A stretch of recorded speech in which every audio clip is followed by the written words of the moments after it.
नमस्कार। दिल्ली की एक कोर्ट ने आज लैंड फॉर जॉब मामले में तेजस्वी के भविष्य पर यूं कहे तो मोहर लगा दिया है, उनके राजनीतिक भविष्य पर।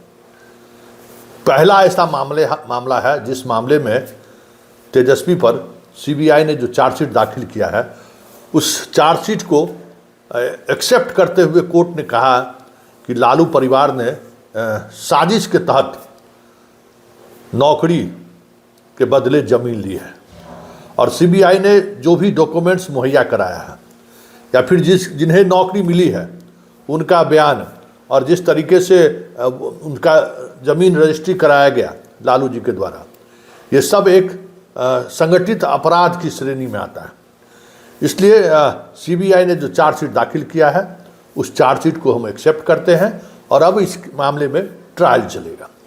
मतलब साफ है कि आने वाले 2-3 वर्षों के अंदर तेजस्वी की मुश्किलें बढ़ेंगी और जिस तरीके से कोर्ट का ऑब्जर्वेशन रहा है और स्वाभाविक तौर पर ज़मीन के स्थानांतरण को लेकर जो एविडेंस, डॉक्यूमेंट्री एविडेंस कोर्ट के सामने सीबीआई ने पेश किया है, क्योंकि कोई गवाह आधारित ये मुकदमा नहीं है, यह पूरी तौर पर डॉक्यूमेंट्स आधारित मुकदमा था जिसमें 100 से अधिक ऐसे अभ्यर्थी थे जिनको लालू यादव ने 4th ग्रेड में नौकरी दी और उसके बदले उन्होंने उससे ज़मीन रजिस्ट्री कराई।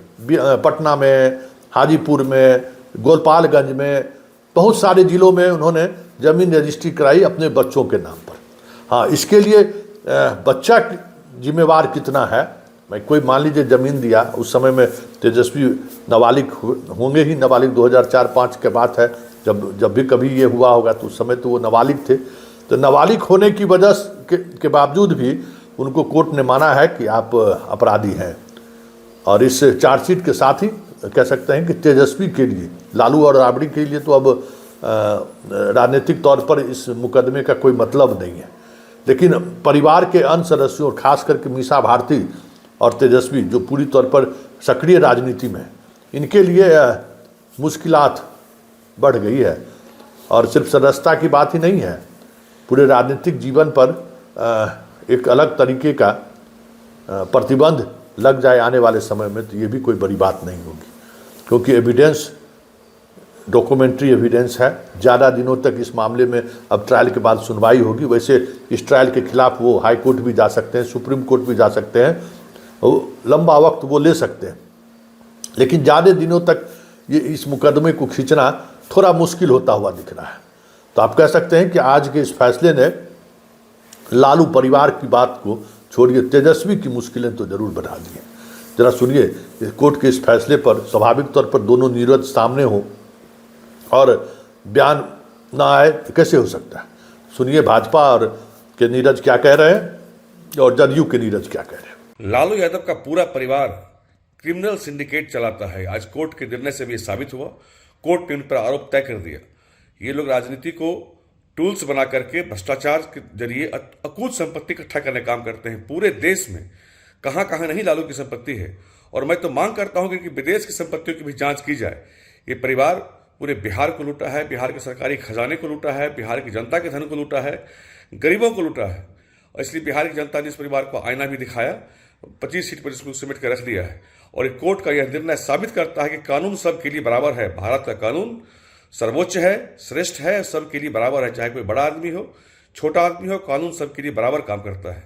Tejashwi Yadav ji part time politician हैं, कोर्ट के ऑर्डर से लैंड किए हैं बिहार में, नहीं तो अभी तो छुट्टियां मनाते रहते हैं विदेश में। ये माननीय लालू प्रसाद जी का परिवार क्रिमिनल पॉलिटिकल सिंडिकेट चला रहा था। बिहार में समाजवादी आंदोलन पर कलंक का दाग लगा दिया। तो ऐसी स्थिति में तो स्वाभाविक है, न्यायपालिका ने जो भी सक्षम आदेश दिया है, हमारी उम्मीद है कि न्यायपालिका अब शीघ्र सुनवाई करके निष्पादन की कार्रवाई करे और संपत्ति को जब्त करके वहां अनाथालय, वहां विधवाश्रम, वहां अत्यंत पिछड़ा छात्रावास यह बनाना चाहिए, जिससे समाज में एक मानक स्थापित हो कि राजनीति धंधा नहीं है, कि राजनीति में आप बिजनेस करिएगा और क्रिमिनल पॉलिटिकल सिंडिकेट चलाइएगा।